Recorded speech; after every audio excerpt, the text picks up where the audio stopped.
هلا والله، حي الله بمتابعينا الكرام. أهلا وسهلا فيكم بقناتكم أكلات شهية. اليوم حنقدم وصفة من البحار. اليوم حنعمل السمك المشوي بالفرن بطريقة مميزة، وإن شاء الله بتنال إعجابكم. أهلا وسهلا فيكم.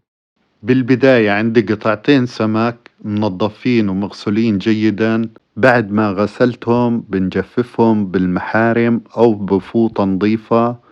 بنجفف المية من كل النواحي، من كل جهات السمكة. بنجففها كويس من المية. لما نجفف السمك من المية بنجعل السمك يمتص البهارات والتتبيلة اللي نحطها على السمك. وهلأ بعد ما جففنا السمكة من المية بنشرحها بالسكينة. بنشرح السمكة من كل الجهات بالشكل هاد. بنشرحها حتى لما نحط البهارات والتتبيلة تاعت السمك، حتى السمك يمتص التتبيلة وتدخل داخل قلب السمكة. لازم نشرحها بالشكل هاد. هلقيتها بدنا 5 فصوص توم. بدنا نهرسهم. اللي عنده ماكينة بهرسهم بالشكل هاد، واللي ما عنده ماكينة ممكن يدقها بالمدقة.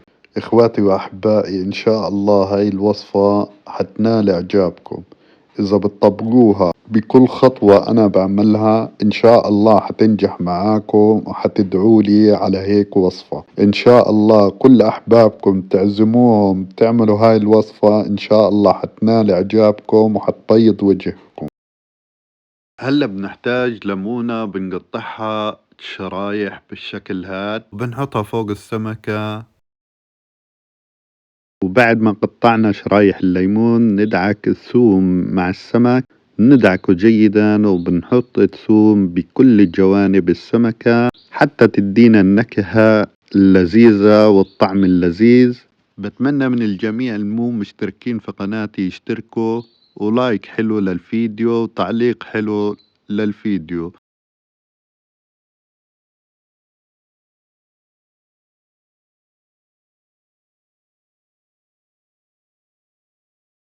وهلا هنعمل التتبيلة معاكم.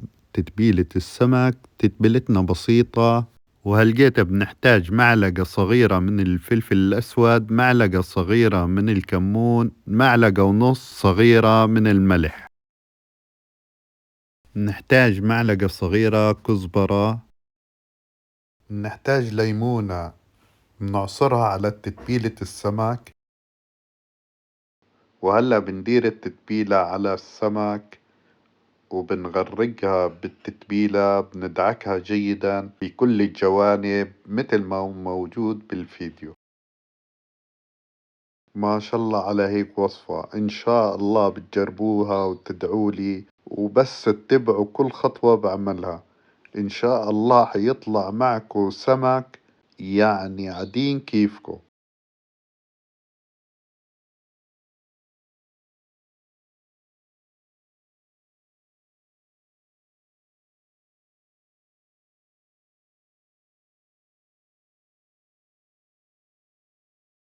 وهلأ بنحتاج ليمونة نعصرها فوقيها.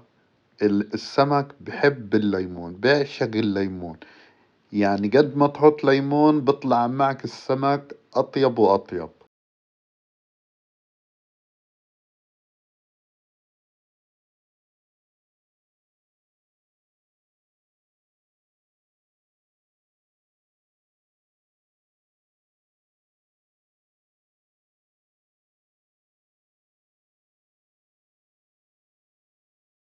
وهلأ بنحتاج على قدر معلقتين أو 3 من زيت الزيتون. وهلأ بنلفهم بورق السلفان أو بالورق الألمنيو وبنتركهم لمدة ساعتين بالبراد.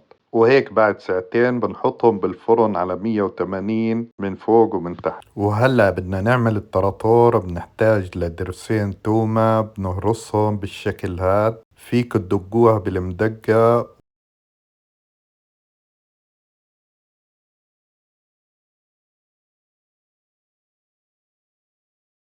وهلأ بنحتاج نص كاسة شاي من الطحينة. وهلأ بنحتاج حبة ليمون وبنعصر حبة الليمون،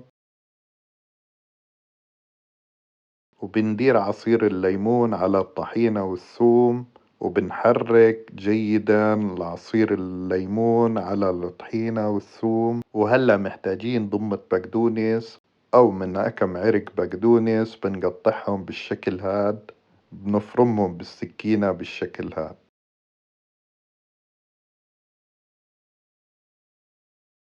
وهيك بعد ما فرمنا البقدونس بنديرهم فوق الخليط الطحينة والثوم والليمون. وهون بنحتاج رشة ملح، وهون بنحتاج ربع كاسة مية وبنضيفها على الخليط. بنضيف المية بالتدريج لنشوف الكثافة تاعت الطراطور.